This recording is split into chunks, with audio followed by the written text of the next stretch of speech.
마태복음 22장 1절에서부터 14절 우리 나눠서 읽겠습니다. 제가 1절, 여러분들 2절, 14절 같이 읽습니다. 1절 읽습니다. 제가 예수께서 다시 비유로 대답하여 이르시되 천국은 마치 자기 아들을 위하여 혼인잔치를 베푼 어떤 임금과 같으니 그 종들을 보내어 그 청한 사람들을 오라 하였더니 오기를 싫어하거늘 다시 다른 종들을 보내며 이르되 청한 사람들에게 이르기를 내가 오찬을 준비하되 나의 소와 살진 짐승을 잡고 모든 것을 갖추었으니 혼인잔치에 오소서 하라 하였더니 그들이 돌아보지도 않고 한 사람은 자기 밭으로 한 사람은 자기 사업하러 가고 그 남은 자들은 종들을 잡아 모욕하고 죽이니 임금이 노하여 군대를 보내어 그 살인한 자들을 진멸하고 그 동네를 불사르고 이에 종들에게 이르되 혼인잔치는 준비되었으나 청한 사람들은 합당하지 아니하니 내 거리 길에 가서 사람을 만나는 대로 혼인잔치에 청하여 오라 한데 종들이 길에 나가 악한 자나 선한 자나 만나는 대로 모두 데려오니 혼인잔치에 손님들이 가득한지라. 임금이 손님들을 보러 들어올새 거기서 예복을 입지 않은 한 사람을 보고 이르되 친구여 어찌하여 예복을 입지 않고 여기 들어왔느냐 하니 그가 아무 말도 못하거늘 임금이 사환들에게 말하되 그 손발을 묶어 바깥 어두운 데에 내던지라. 거기서 슬피 울며 이를 갈게 되리라 하니라. 함께요. 청함을 받은 자는 많되 택함을 입은 자는 적으니라. 아멘. 같이 인사 나누시죠. 주님이 함께 하십니다. 주님이 함께 하십니다. 잘 지내셨어요?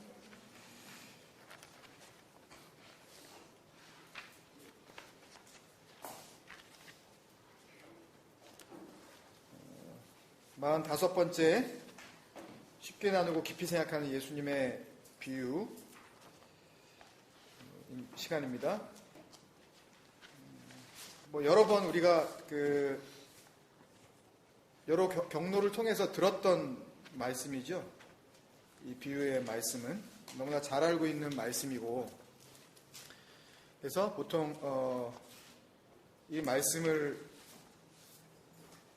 이렇게 보면서 대개 이제 14절에서 결론을 깔끔하게 내주시니까 주님께서 청함 받은 자는 많되 택함을 입은 자는 적으니라. 그래서 복음을 들은 사람은 많지만 실제로 구원받는 사람은 그리 많지 않다는 쪽으로 그냥 결론을 내리게 되죠. 그죠? 그래서 우리도 그런 사람이 되지 않으려면 어떻게 해야 되느냐라는 쪽으로 이제 생각을 하게 되면 거기에서 만나게 되는 한 그 중요한 단어가 뭐죠? 여기에서 예복이죠. 예복.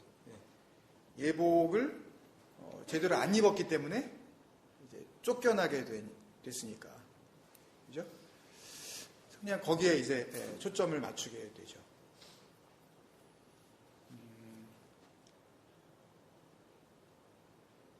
이 비유는 사실 이렇게 교회 생활을 이렇게 조금 해본 분들은 전부 이게 다 요한계시록 19장에 나오는 어린 양의 혼인잔치, 마지막 구원받은 하나님의 백성들을 하나님께서 신랑 되신 그리스도 예수와 이렇게 혼인하게 되어지는 그 모습으로 이제 계시하셨던 그 내용으로 이해를 하게 되는 거죠. 그죠? 그래서 이 말씀을 보면서 이 이야기는 구원에 대한 이야기다 라는 것을 우리가 금방 알 수가 있습니다. 또 주님께서 임금이라는 그런 단어도 쓰셨고, 또 임금의 아들 이런 그 단어도 나오기 때문에 우리는 그냥 언뜻 봐도 이거는 구원받은 백성, 그리고 하나님의 아들이신 예수 그리스도와 깊은 관련이 있는 내용이다라는 것을 우리가 대번 알 수가 있어요. 그죠? 근데 사실은 이 비유는요, 사실은 굉장히 어려운 비유입니다. 이 비유는요. 이 내용 하나하나를 사실 다 우리가 짚어보면서 정확한 이 말씀들의 유래, 그러니까 그 출발이 어디였는지, 어디서 이런 말씀들이 왔는지 이런 것들을 하나하나 다 살펴보려고 하면 사실은 굉장히 길고 또 많은 그런 그 설명이 필요한 그런 비유입니다. 당연히 말이 길어지면 어려울 수밖에 없죠. 그죠? 말이 많아지면 이해하기도 어렵고. 그리고 특히 이 비유는 이 비유만 가지고 우리가 이해를 할 것이 아니라 적어도 이 마태복음 22장 앞에 있는 내용들이 어떤 상황들이 이렇게 쭉 되어져 왔는지 그 과정을 알아야 되고, 그 다음에 이 비유 뒤에 이제 나오는 예수님의 이제 말씀들을 사실은 좀 살펴봐야 돼요. 그러니까 이 비유 한 가지를 사실 제대로 우리가 좀 파악하기 위해서는 구약 그리고 또 마태복음 21장 그리고 22장 이 뒤편과 23장까지는 적어도 우리가 살펴봐야 되기 때문에 굉장히 많은 그 시간이 필요한 그런 그 비유입니다. 다 할 수는 없고요. 오늘은 되도록이면 이 비유 한 가지에 우리가 좀 초점을 맞추고 이 비유 안에서 만약에 다른 말씀은 듣지 못했고 이 비유만 하나 달랑 들었다, 요만 하나 딱 들었다, 그렇게 됐을 때에 우리가 이 안에서 발견할 수 있는 주님께서 말씀하시려고 했었던 주님의 진짜 의도, 그것을 같이 발견했으면 좋겠습니다. 아까 이 비유를 처음 보통 되게 이제 보게 되면 복음을 듣는 사람은 많지만 실제로 구원받는 사람은 많지 않다. 거기에서 예복의 중요성에 대해서 이제 관심을 갖게 되고, 그렇게 되면 잔치에서 쫓겨나지 않는 그 예복이 뭐냐, 그런 질문을 할 수 있겠죠?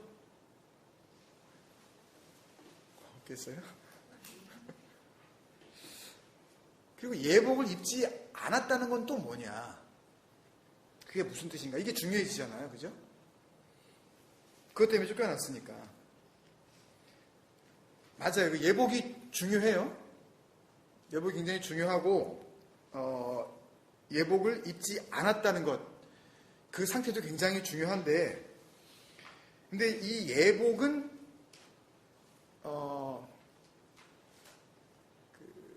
예를 들면 이게 웨딩이라는 그 세레모니에 입는 그 스페셜라이즈드 된 어떤 하나의 그 가먼트예요. 클로즈. 그 옷인데, 근데 우리가 그 생각하는 그런 의미의 예복하고는 또 달라요. 그러니까 어떻게 할 수 있는 예복이 아니라고요. 그러니까 주님께서 비유를 시작하시면서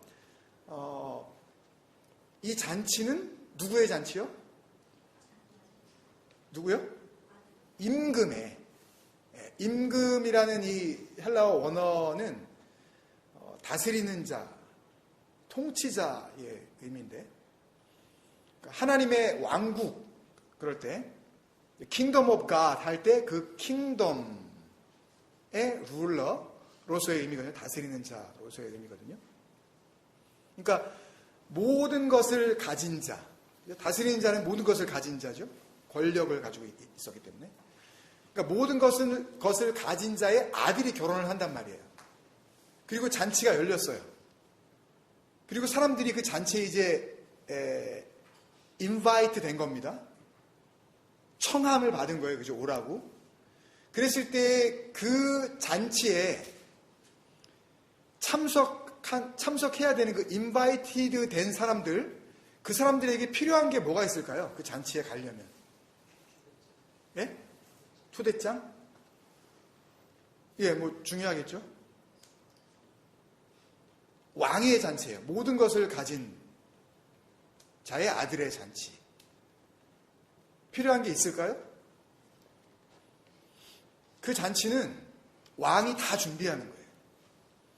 실제로 이 이야기를 듣던 예수님 당시의 이스라엘 백성들, 특히 이 마태복음 21장 45절을 보시면 이 비유를 지금 누구한테 하는지 대상이 나와 있거든요. 제자들한테 한다거나 아니면 그냥 무리들한테 하는 게 아니라 지금 예수님과 이런 종교적인 신앙적인 이 싸움이 붙어 있는 상태의 바리새인과 율법학자들, 이 서기관들, 이들과의 지금 그 이야기이기 때문에 이 이야기는 지금 그들에게 하는 이야기란 말이에요. 근데 왕의 잔치에 참여해야 되는 그들에게 무엇이 필요하겠느냐라는 그런 질문이 이 안에 담겨 있는 거라고요, 사실은요. 왕이 모든 것을 준비하는 게 왕의 아들의 혼인잔치거든요. 근데 그 당시에 이 이야기를 듣는 그 당시의 사람들은 다 알고 있었어요. 아, 왕이 잔치를 베풀었다. 그리고 일반적으로도 왕이 아니라 그냥 일반 그 백성들이 하는 이 결혼 예식에도 사실은 그 잔치에 필요한 것이 아무것도 없습니다. 그죠? 그냥 가는 거예요. 그 당시에 그 풍습에 의하면 결혼 예식에 이제 참여하게 될 때에 보통 일주일에서 열흘 동안 이 결혼 예식 그 잔치가 이제 벌어지는데 그때 들어오는 사람들에게는 전부 다 주인이 그 예식에 참여하는 사람들에게 뭐를 입혀줬냐 하면 그 잔치에 참여하는 사람으로서의 청함받은 자로서의 그 표시를 해주기 위해서 옷을 입혀줬어요. 예복. 그게 바로 이 본문에 나오는 그 결혼 예식에 입는 그 옷이에요.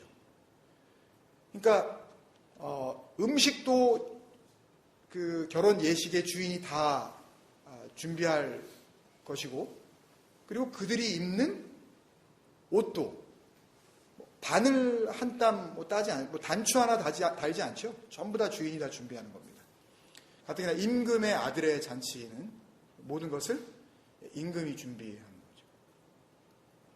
그러니까 그 당시의 풍습으로 보나 이 본문에서 나오는 내용을 우리가 살펴보나 사실 결혼 예식에 참여하는 사람들이 어떻게 할 수 있는 그런 성질의 옷이 아니에요. 근데 보통 우리는 결혼식에 간다 그러면 그것도 예수님의 비유처럼 만약에 임금, 지금 오늘날에 임금이 있는 나라가 별로 없으니까 만약에 대통령 아들 거기에 우리가 만약 초청을 받았다 그러면 우리는 먼저 생각을 하죠. 그런 정도의 자리에 가려면 소위 하객 패션 우리가 생각하죠. 어떻게 내가 가야 되는지, 내가 어떻게 챙겨 입고 가야 되는지 그걸 생각합니다. 고민이 되죠. 그러니까 우리가 이런 문화적인 배경을 가지고 있는 상태에서 이 말씀을 보면 이 예복이라는 거는 누가 챙겨 입어야 되는 거예요? 이건 내가 해야 되는 그 무엇이라고 생각을 할 수밖에 없는 것입니다.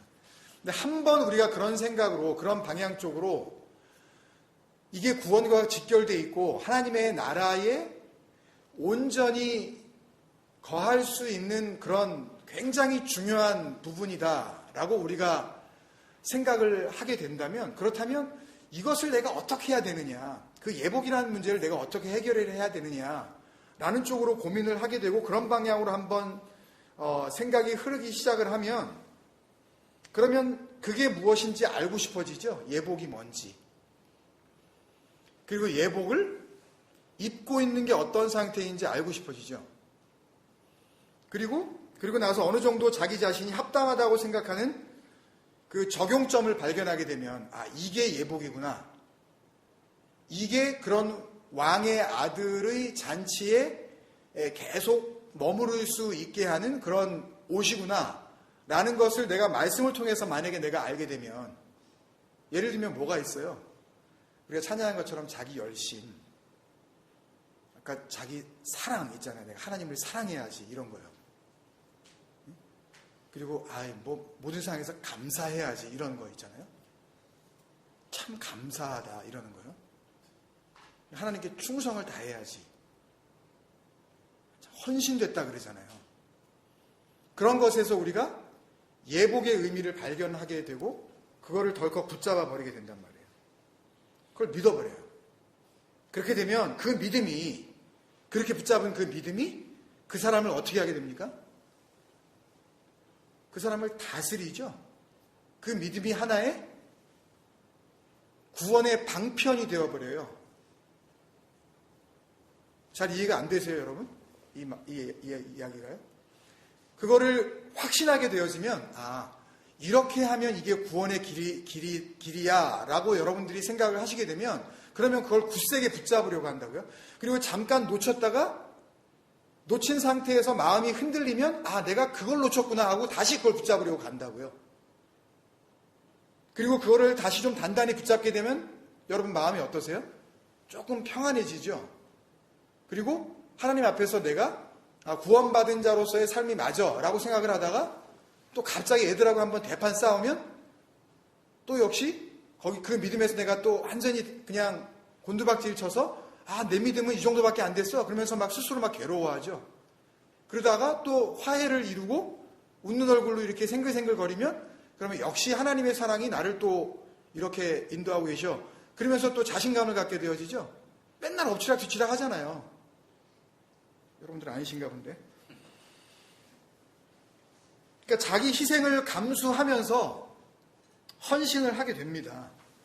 근데 이 헌신은요, 어디까지나 자기가 생각하는 헌신이지 하나님 말씀이 이야기하는 그 헌신과는 전혀 상관이 없는, 어떻게 보면은 그 대척점에 있는, 그 반대편에 서 있는, 이렇게 facing against 하고 있는, 서로 마주보고 있는, 완전히 다른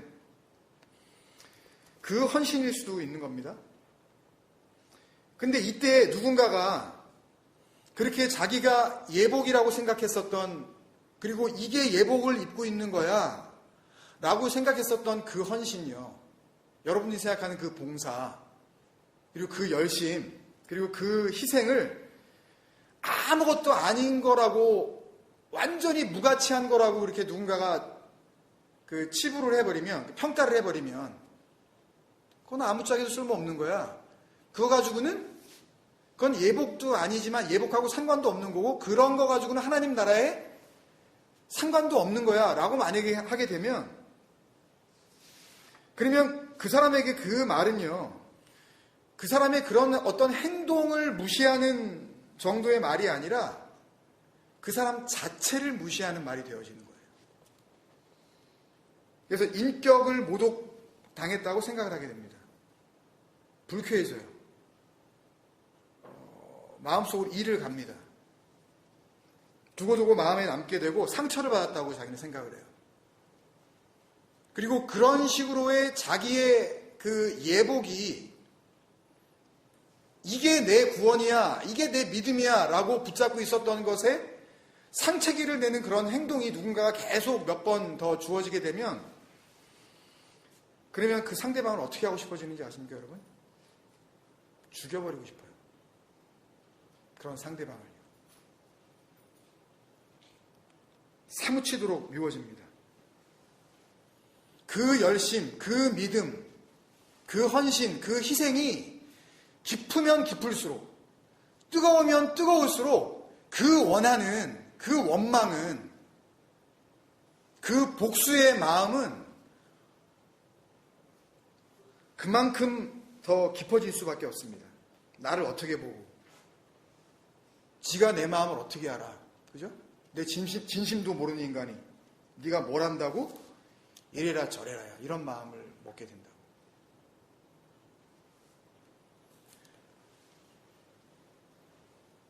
이게 진리를 갖지 못한 자의 증거입니다.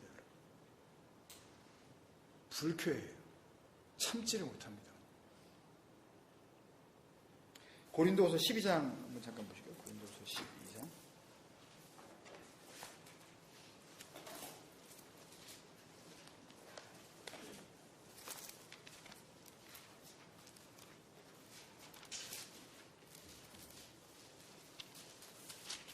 고린도서 12장 1절. 제가 읽을게요. 고린도서 12장 1절. 무익하나마 내가 부득불 자랑하노니 주의 환상과 계시를 말하리라.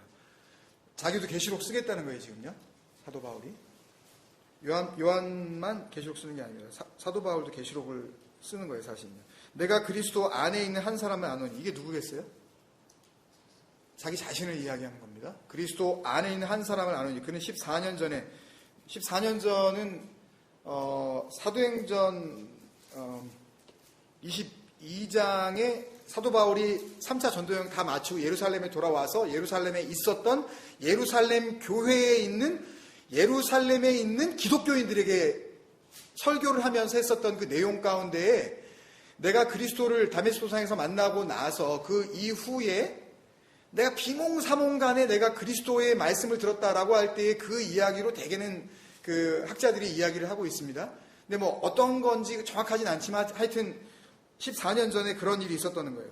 셋째 하늘에 이끌려 간 자라. 보통 이렇게 이야기를 하게 되면 셋째 하늘 그러면 우리는 이게 그 개혁 성경에 보면 3층 천이라고 되어 있단 말이에요. 그래서 사도 바울도 하늘에 올라갔었던 거야. 하나님의 나라를 봤었던 거야. 천국에 갔다 온 거야. 천국을 보고 온 거야. 이렇게 하면서 천국에 갔다 온 다른 사람들의 이야기에 대해서 우리가 인정을 하죠. 또 있다고 그거. 그런 거 없어요, 여러분. 우리는 그거 볼 수도 없고 우리의 말로 설명을 할 수가 없습니다, 여러분. 그런 거에 현혹될 필요가 하나도 없어요. 여기서 셋째 하늘이라는 것은요. 하늘이 뭐예요, 여러분? 하늘이 뭐예요? 하늘 우리가 한번 했잖아요. 샴마임. 물이 있는 그곳. 물이 있는 그곳이 뭐예요?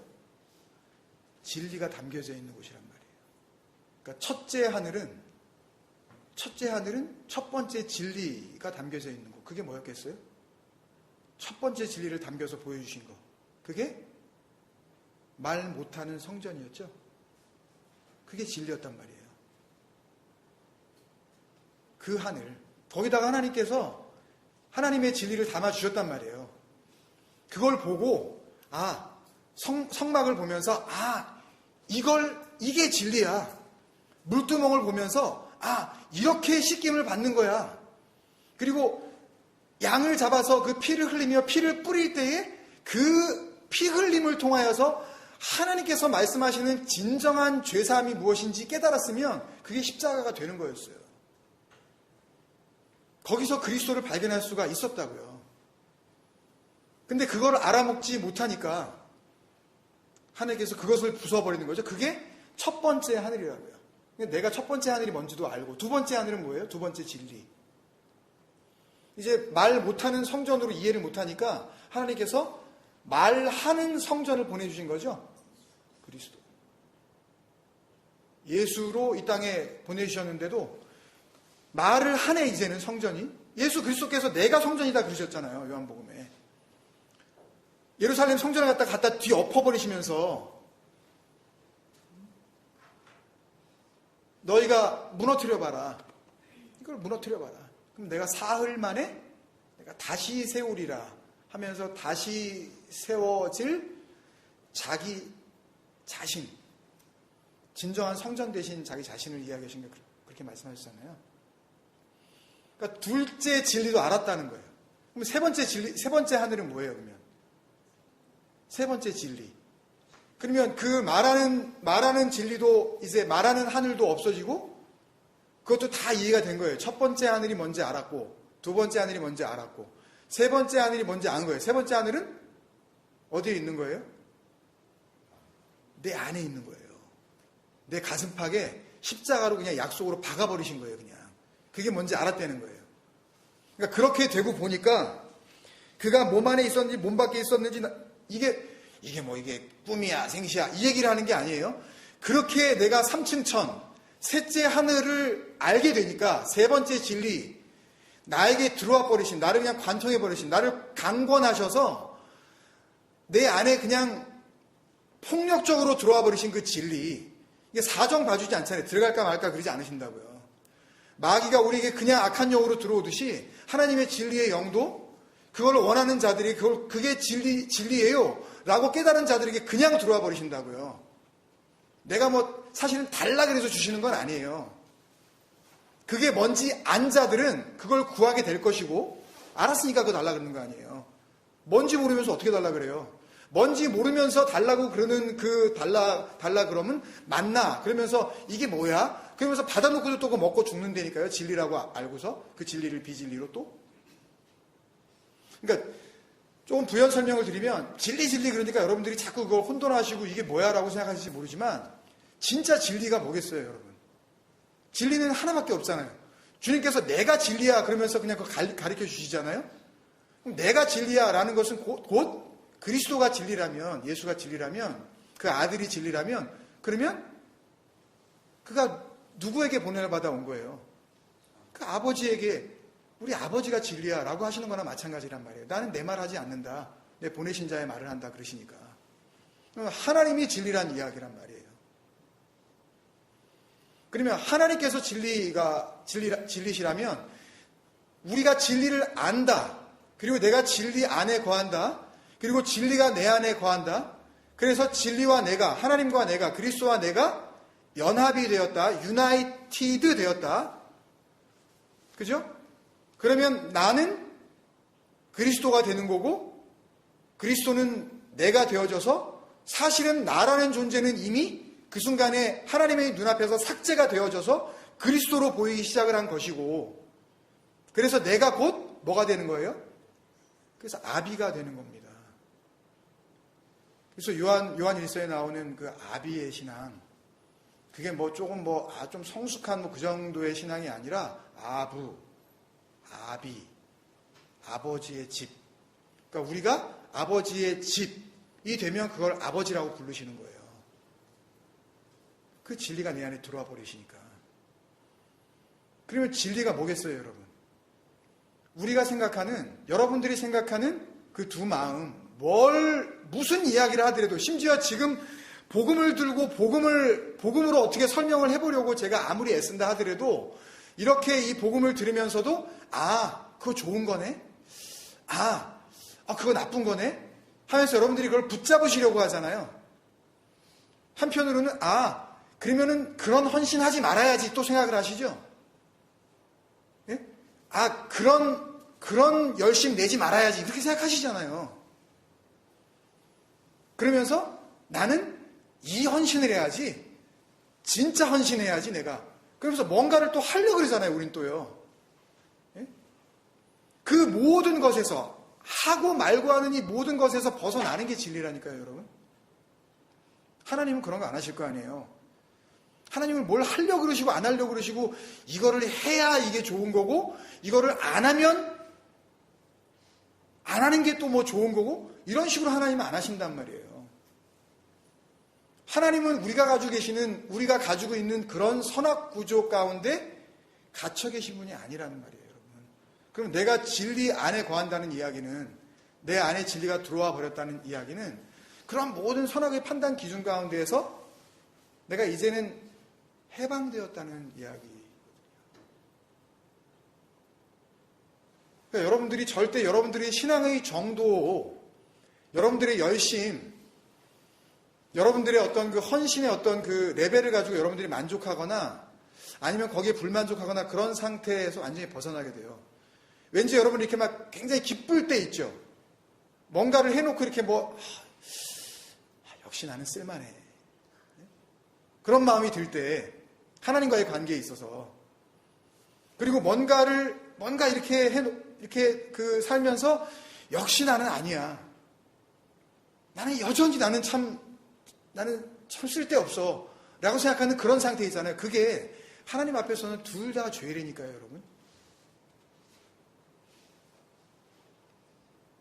그거를 우리는 좋다, 나쁘다라고 이렇게 보잖아요. 근데 그 좋다, 나쁘다라는 우리의 보는 시각에서 벗어나는 게 메타노에오. 너희 생각을 바꿔라. 뭔 생각 바꾸라는 거예요? 그러니까 뭐 세상 가치관이 바뀌고 뭐 이 정도가 아니라니까요. 죄가 뭔지, 하나님 앞에서 죄가 뭔지에 대한 그 시각이 바뀌는 것. 그래서 적어도 나쁜 것이 아니며 이것도 또 좋은 것이 아니며 그런 것을 갖다가 내가 선악의 판단을 기준을 가지고 언제나 정죄하는 그런 자리에 서지 않는 것. 자유하게 되어지는 것.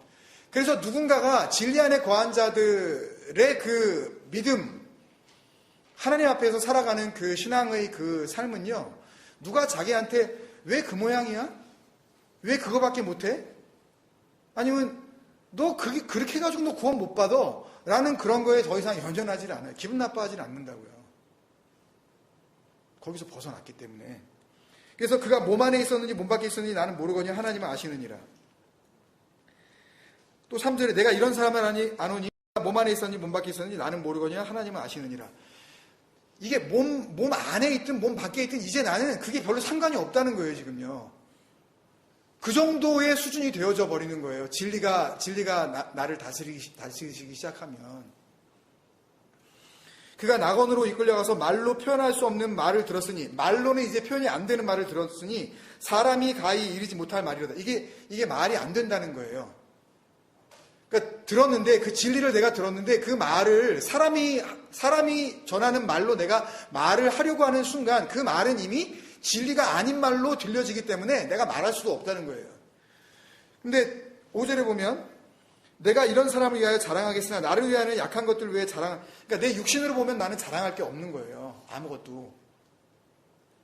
여전히 나는 그런 사람이에요. 하나님 앞에서 그렇게 육신을 보면 보잘것없는. 근데 6절에 보면 내가 만일 자랑하고자 해도 어리석은 자가 되지 아니할 것은 내가 참말을 함이라. 이게 알리테이아라는 진리예요. 내가 진리를 말함이라. 그러나 누가 나를 보는 바와 내게 듣는 바에 지나치게 그러니까 내가 뭐를 말하면 나를 보는 것, 그리고 내가 듣는 것에 대해서 또 너무 지나치게 그것에 대해서 과도한 반응을 할까봐 내가 뭐라 그래요? 그만둔다. 내가 말 안 해. 여러분, 진리에 거한 자들은요, 정말 이 사람이 진리를 받을 수 있는지 없는지 그거를 알아보고 말도 안 섞어요. 해줄 필요도 없어요.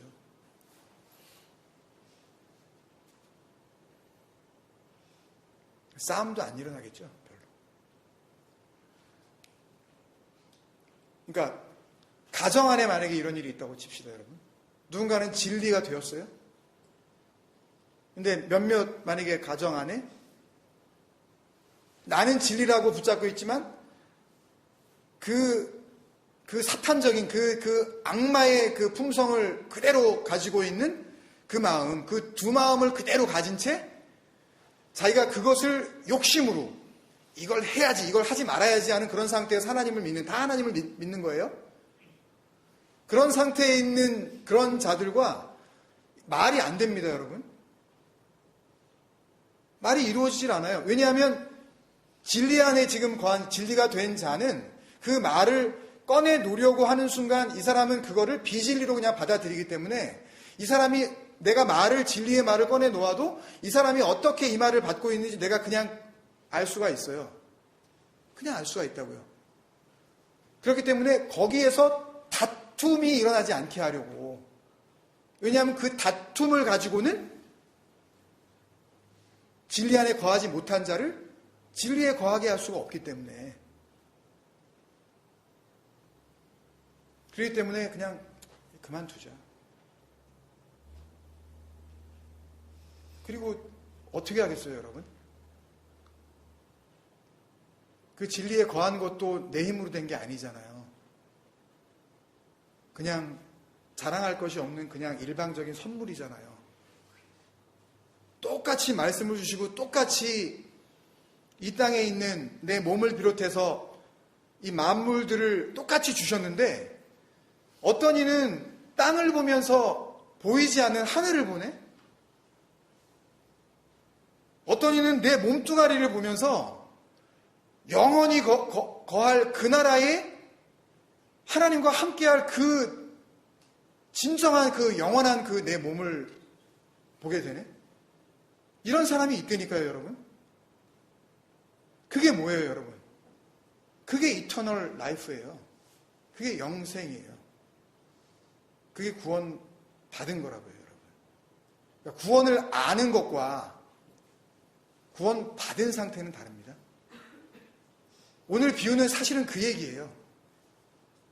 어렵게 풀려 그러면 한도 끝도 없이 이게 되게 어렵지만 이 비유의 말씀은 그 얘기를 하려고 하시는 거예요. 그러니까 전체 내용을 보면 청한 자들이 있는데, 그러니까 여기서 이 청했다는 그 말과 우리가 알고 있는 그 부름을 받은 자, 에클레시아 같은 말이에요. 칼레오거든요. 그러니까 여기서 이 부름을 받은 자들은 정말 부름을 받은 자들이에요. 그러니까 하나님께서 하나님의 백성으로 불러주신 자들 맞다고요. 그러니까 그 부르심에는 잘못된 게 없어요. 그 부르심에는 후회하심이 없다 그러잖아요. 하나님의 인생이 아니시니 시건치 아니하시며, 그죠? 그 부르심에는 후회하심이 없다. 그 부르심은 맞아요. 그러니까 부르신 그 부르심에는 문제가 없는데 그 부르심을 어떻게 해요? 거부하는 무리들이 있죠. 거부하는 이유가 뭐예요? 네? 5절부터 있죠. 그들이 돌아보지도 않고 라고 한 그 내용은 관심조차 없다는 거예요. 그러니까 관심도 없었고, 그 전에 그런 쪽으로 관심도 없었고 지금도 관심이 없는.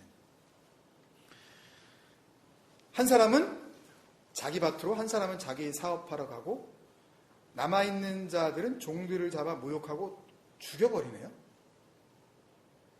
아니, 지금 결혼 잔치 지금 오라 그랬는데 그거 지금 이렇게 인비테이션 하러 온 그 둘로스들을 죽여버리네요. 그죠? 그러니까 여러 이유가 있겠지만 이 임금과 그 청함을 받은 사람들과의 관계는 이미 벌써 전혀 상관이 없는 관계죠. 돌아보지 않았다라는 그 단어가 가지고 있는 그 의미가 상관이 없는, no interest 그런 의미거든요. no concerning 그런 뜻이에요. 상관없는.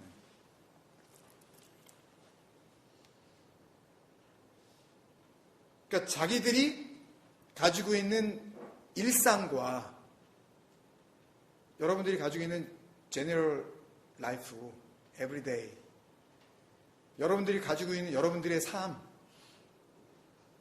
그 일상과 그 잔치에 대한 그 부르심을 비교했을 때 이 부르심 자체가 나의 일상에 대한 뭐로 보는 거예요? 방해로 보는 거죠. 공격으로 보는 겁니다. 그래서 죽인 거예요. 임금이 노에서 군대를 보내고 그렇게 자기 종들을 살해한 자들을 진멸하고 그 동네를 불살라버리죠. 그 동네라고 한 그 호폴리스라고 한 그 동네는요, 호라는 단어는 the town, the city라는 거는 하나밖에 없습니다, 여러분. 어디예요? 예루살렘. 거기에다가 성벽을 쌓고 거기에다가 성전을 세우면 하나님이 거기에 임하시고 거기에서 자기들을 지켜주시고 그렇게 거기에 있는 자들을 구원해 주실 거라고 생각했었던 그 도시. 그게 오늘날로 치면 뭘까요, 여러분? 그게 교회예요. 그 종교행위 열심히 하고 있는, 자기들의 초롱성을 쌓고 그 안에 들어가면 구원받을 수 있다고 착각하고 있는 그런 그 도시. 그죠? 그거를 불살라 버리십니다. 예루살렘이 정말 다 무너뜨려 버리셨잖아요. 역사적으로 봐도 지금 이 이야기 하시고 나서 한 40년 뒤에 예루살렘은 완전히 멸망하죠. 그러니까 지금 오늘날로 이 이야기를 우리가 봤더라도 그 청함을 자기의 일상으로 거부하고 있는 자들의 그런 거룩한 성은 불살라 버리시는 겁니다. 그건요. 이거 현재 완료예요. 그냥 이미 불살랐다 그러는 거예요. 그냥 죽은 도시에 들어가 앉아 있는 거예요. 그게 뭔지도 모르고. 이 종들에게 이르되 혼인잔치 준비되었으나 청한 사람 합당치 아니하니 내 거리 길에 가서 사람을 만나는데 혼인잔치에 청하여 오라 하는데 종들이 길에 나가 악한 자나 선한 자, 그러니까 이렇게 생각하면 우리가 또 이거 봐, 악한 사람도 다 청함 받는 거고 선한 자도 이렇게 청함 받는 거야. 이 번역상의 문제인데요. 이 악한 자라고 할 때 이 헬라어 단어가 가지고 있는 그 어원 자체가요, 우리가 알고 있는 가난한 자, 푸토코스하고 똑같은 단어입니다. 악한 자 할 때 포네로스라는 단어를 썼거든요. 이 포네로스의 어원이 페나스인데, 이 페나스의 어원이 우리가 알고 있는 그 푸토코스예요. 완전히 가난한 자. 그거 없으면 죽는 자. 선한 자. 아가토스거든요. 아가토스는 선함이 된 자예요. 아가페가 된 자. 아가페는 뭐예요? 사랑이죠. 사랑은 뭐예요? 하나님입니다, 여러분.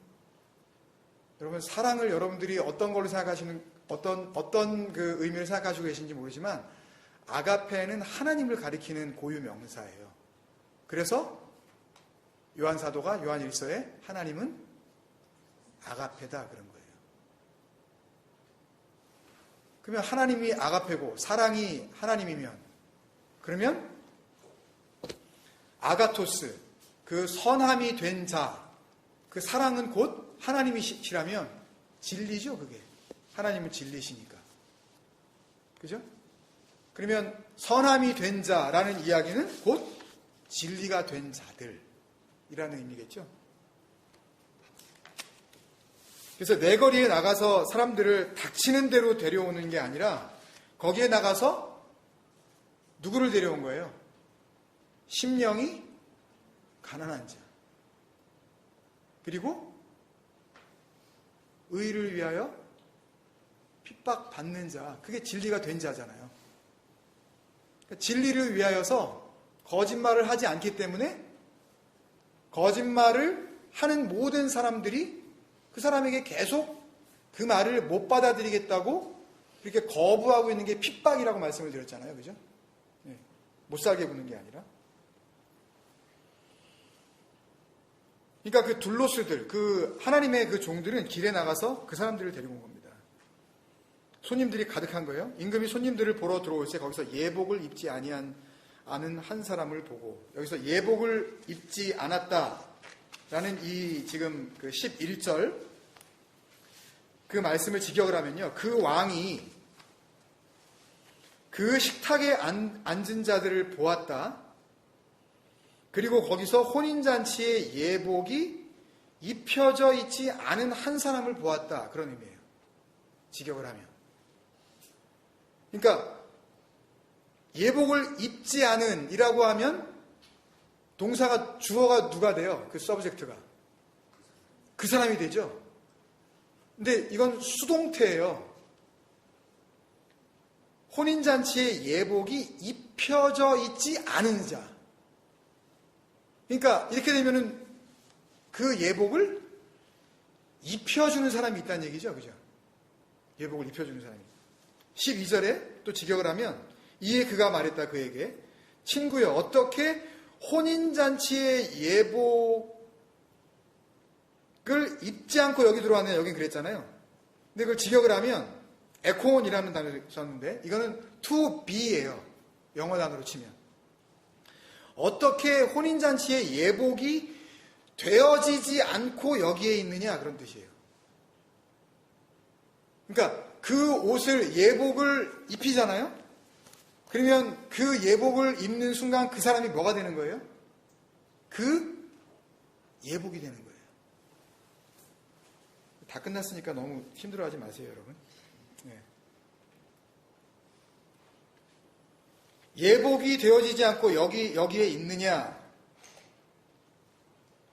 그 이야기라고요.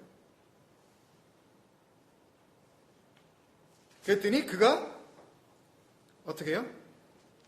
그것에 대해서 아무 말도 못하거늘 이렇게 되어 있는데, 굉장히 심한 단어를 썼습니다. 여기다가 주님께서 그 피모라는 단어를 썼는데, 사전에 나와 있는 뜻이니까 그대로 말씀하겠습니다. 이게 녹화도 되고 설교지만 주둥이라는 그런 뜻입니다. 그러나 그는 주둥이가 없었다. 입 구멍이 없었다. 입이 막혀 있었다. 입이 없다고요.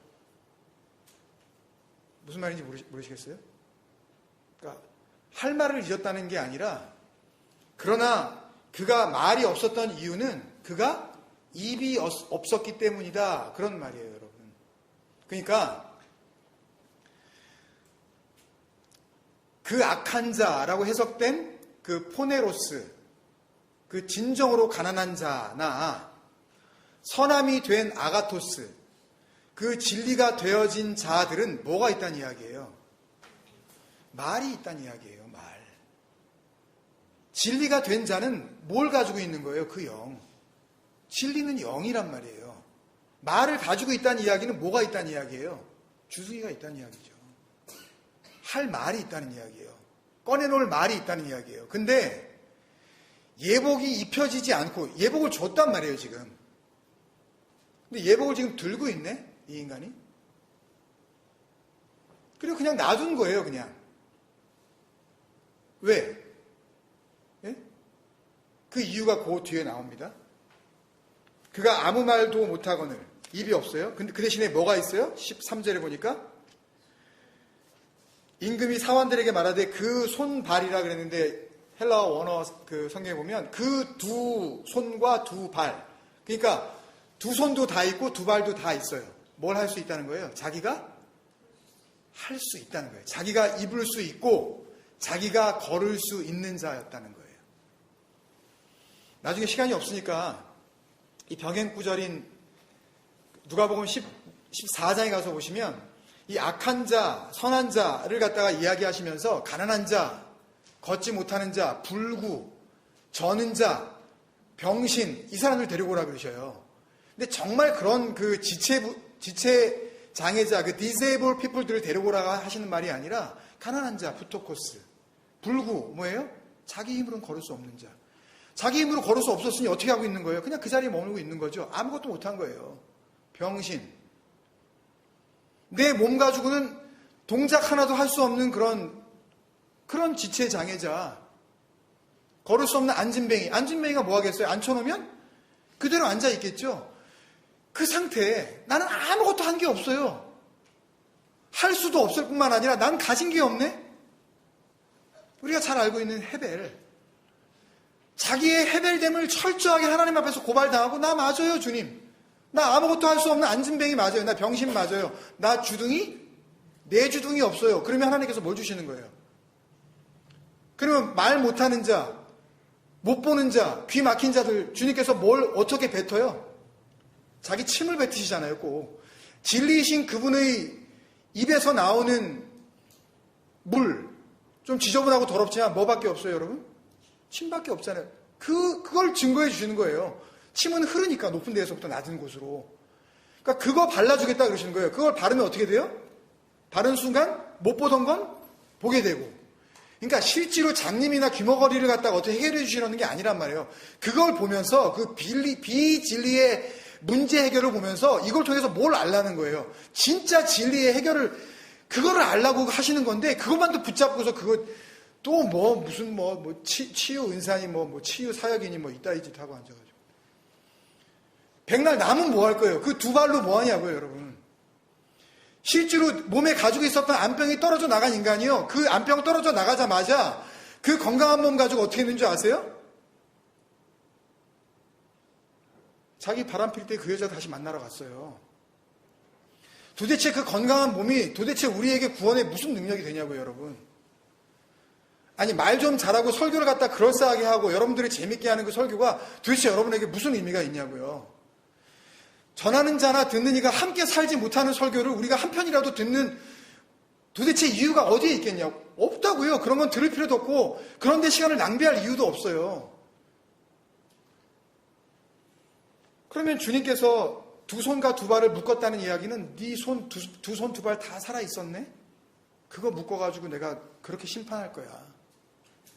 누구에게 이야기하시는 거예요? 그 두 손, 두 발 다 가지고 얼마든지 하나님 앞에서 자기의 그 선함을, 자기의 선함을, 자기의 행위를, 자기의 열심을, 자기의 그 의의를, 자기의 자랑을 그렇게 내어놓고 있는 그 바리새인들, 율법학자들, 그 성경 좀 알다고 하는 그 잘난 인간들. 그래서 그렇게 바깥 어두운 데로 내모시는 거예요.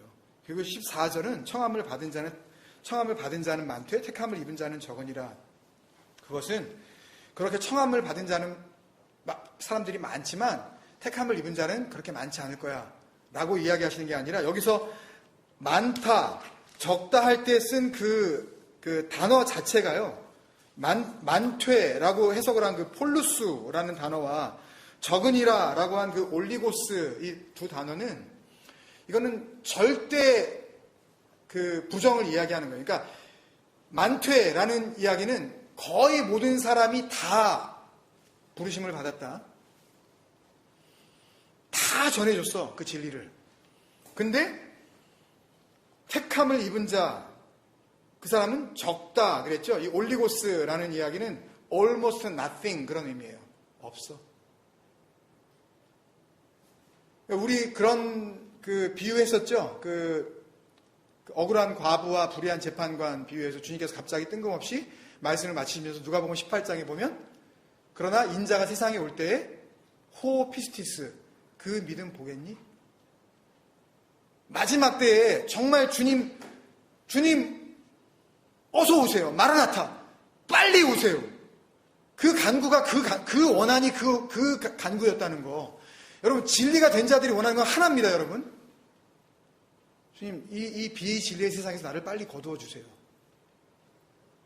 하루속히 주님의 나라 가게 해주세요. 미련이 없는 거예요. 이 땅 가운데 소망 연연하지 않아요. 당장 오늘 저녁에 내 코에서 호흡이 끊어지다 할지라도 두렵지도 않고 너무너무 즐거운 거예요. 차라리 하나님 나라 가게 해주시옵소서. 이 헛개비 같은 이 비진리의 세상 속에서 더 이상 내가 방황하지 말게 해주시고, 주여 나를 진리의 나라로 나를 이끌어 주옵소서. 그런 마음이 든다니까요. 그게 호피스티스예요. 그 믿음 가지고 계시냐고요, 여러분. 진리 안에 들어간 자는 그날을 소망한다니까요. 아, 이렇게 해가지고 내가 성공을 해야지. 우리 다음 세대에 많은 건 물려주고 이 아들 세대에서는 정말 잘 먹고 잘 살아야지. 나처럼 이렇게 억울하게 살지 말고 다음 세대는 좀 떵떵거리며 살아라. 이런 식으로 생각하지 않아요, 여러분. 진리에 거하는 자들은 이 땅에 있는 것들을 전부 버립니다, 여러분. 절대 집착하지 않는다고요. 왜? 뭐가 더 좋은지 알아버렸으니까. 그 믿음. 청함을 받은 자는 많되 택함을 입은 자는 적으니라 라는 이야기는요, 그렇게 불렀지만 부르심이 된 자는 없다, 그렇게 말씀하시는 거예요. 똑같은 단어예요. 청함과 택함이요. 근데 청함은 누가 부르겠어요? 그 부르시는 그분, 그 임금, 그 부르심의 주체가 되는 하나님이 부르시는 거고요. 택함, 한 군데만 찾아볼까요? 시간이 좀 갔지만 로마서 8장 33절 한번 볼까요? 로마서 8장 33절.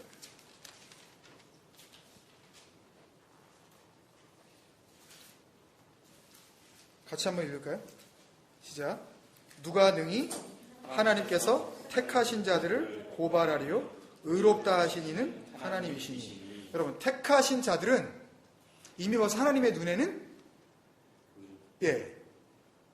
의로워진 거예요.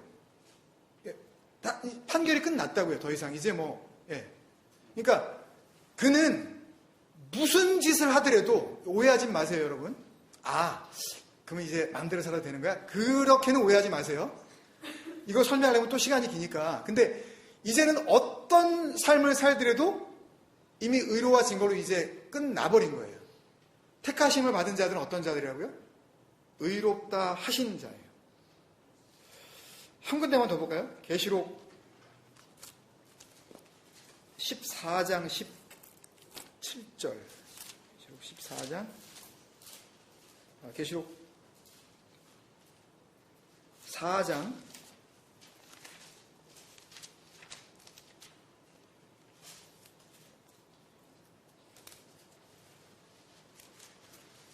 14장이네요. 죄송합니다. 계시록 14장 14장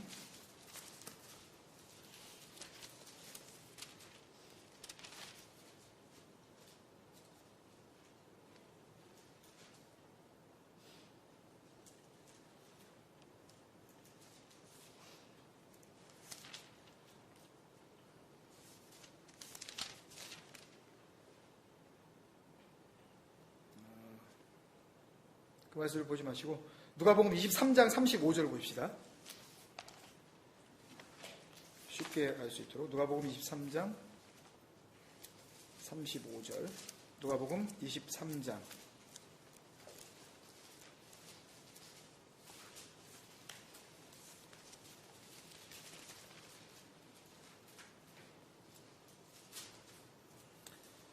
누가복음 23장 35절 같이 할까요? 시작. 백성은 서서 구경하는데 관리들은 비웃어 이르되 저가 남을 구원하였으니 만일 하나님이 택하신 자 그리스도이면 자신도 구원할지어다 하고, 하나님이 택하신 자가 되면 그 택하신 자는 어떻게 된다고요? 그리스도라고요. 그러니까 그리스도는 하나님이 택하신 자인데 그 청함을 받고 택하신 자가 우리도 되면 그러면 우리가 그리스도가 된다고요. 이걸 또 오해하시지 말고 들으세요. 이렇게 말씀을 정리할게요. 예복을 주시는데 그 예복은 누구의 옷이겠어요, 여러분? 그리스도의 옷이죠. 그죠? 그리스도의 옷으로 입혀주시는 거예요. 그리스도의 옷으로 입혀주시면 그러면 입혀주신 그 입힘을 받은 자는 그 옷과 하나가 됩니다. 연합이 되어져요. 그래서 그 옷 안으로 완전히 감추임을 당하고 하나님의 눈에는 완전히 그 자는 소멸이 되어져 버리고 없음으로 드러나 버리고 하나님의 눈에는 누구만 보이기 시작합니까? 그리스도의 옷, 곧 그리스도만 보이기 시작하는 것입니다. 그래서 이 땅에 있는 구원받았다 하는 자들과 구원받는 자들은 누구만 구원받는 거예요? 하나님의 아들만 구원받는 겁니다. 그걸 하나님께서는 그리스도 그렇게 말씀하시고 계시는 거고, 우리 스스로가 우리 스스로에게 그리스도라고 말하기가 너무 송구스럽기 때문에 우리는 이것을 굳이 하나님의 자녀가 되었다라고 그렇게 이야기를 하지만 진리는 사실은 하나님의 눈에는 뭐만 보여요? 예복만 보이는 겁니다. 그 진리를 깨달아 알고 주님이 그 부르심 앞에서 하나님 그렇게 나를 덮어주셨으면 그러면 내가 그 덮음을 통하여서 나는 그리스도가 되었습니다 라고 우리 마음 가운데 그렇게 확신을 갖게 되어지는 저와 여러분이 되기를 바랍니다. 그러면 우리 안에서 진짜 열심이 나와요. 그러면 진짜 믿음이 나옵니다. 그리고 진짜 변화가 터져 나오게 되어져 있어요. 이 혼인잔치는 왕의 아들의 잔치죠. 그러니까 하나님만 믿어서는 그 잔치에 못 들어간다는 이야기예요. 누구와 연결이 되어 있는 겁니까? 아들과 연결이 되어 있어요. 아들을 아셔야 돼요. 말씀으로 오신 그분을 여러분들이 아셔야 된다고요. 아들은 하나님의 마음입니다, 여러분. 그 마음으로 이 땅에 보내셨기 때문에 그것이 하나님의 은혜고 하나님의 사랑이에요. 그 아들이. 그래서 하나님과 하나님의 힘과 소유, 하나님의 능력, 그것을 이용하기 위해서 하나님을 믿었던 바리새인들이 그 아들의 혼인잔치를 거부한 겁니다. 아들은 필요가 없다. 뭐만 필요가 있다? 왕만 필요가 있다. 왕의 능력만 필요가 있다. 아들의 혼인잔치 같은 것은 우리에게 상관이 없다. 아들의 잔치는 진정한 은혜의 잔치인 것입니다, 여러분. 거기를 우리는 같이 들어가는 겁니다. 그리고 들어간 겁니다, 여러분. 그렇게 구원이 이루어지는 서정을 이 비유를 통해서 우리에게 말씀해주고 있습니다. 여러분 같이 한번 기도합시다.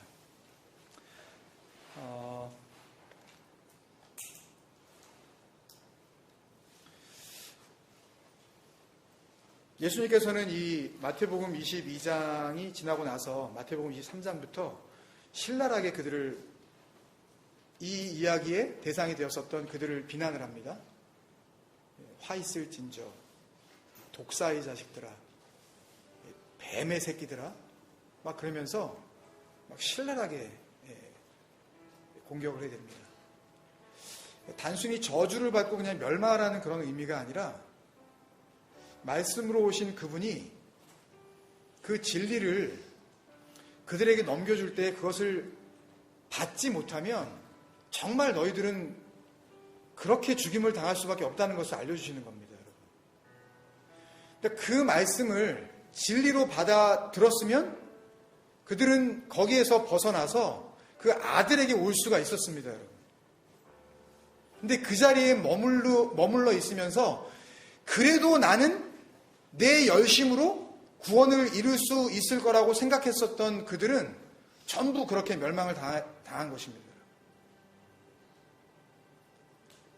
우리는 오늘날의 교회를 보면서 주님께서 계셨었던 그때와 별반 다르지 않은 그런 모습을 너무나 발견하게 되십니다. 절대 우리는 고집을 꺾지 않아요. 내가 생각했었던 그 진리, 내가 생각했었던 그 구원의 그 길을 절대 포기하려고 하지 않습니다. 그 길이 아니라고 말하는 사람은 불쾌하게 생각하고 반감을 갖고 그 마음 가운데 더욱더 자아 성취라는 자기의 초롱성을 더 견고하게 쌓아가려고 그렇게 애를 쓴단 말이죠. 여러분은 어디에 계시는가요? 정말 진리 안에 이미 거하셨습니까? 진리가 되셨어요? 그렇다면 이 말씀을 통해서 여러분들은 정말 놀라운 자유를 누리실 것입니다. 그렇지만 그게 진리가 되어지지 않았다면 이것은 진리가 되어지지 않은 자들을 향하신 주님의 또 한 번의 부르심이란 말이에요. 이 부르심을 듣고 여러분들의 두 손, 두 발을 주님 앞에 차라리 묶임을 당하고 차라리 이렇게 병신처럼 입 없음으로 그냥 폭로가 되어져서 그렇게 하나님 앞에 병신이 되어지는 게 훨씬 낫다고요. 주님, 저를 안진뱅이가 되게 하여 주옵소서. 철저히 거지 같은 삶 살게 하여 주옵소서. 완전히 털려서 내가 가지고 있는 어떤 것으로도 나는 의지하지 아니하고 정말 그 임금의 아들의 그 혼인잔치 거기에서 그냥 덥석덥석 그냥 입혀주시는 그 예복 그거 한 가지만 내가 바라보면서 그것을 소망하고 내가 그렇게 살아가렵니다. 우리 그렇게 같이 기도해야 되지 않겠습니까, 여러분? 그게 회개입니다. 그 회개의 기도를 주님 앞에 같이 드리면서 나가도록 하겠습니다.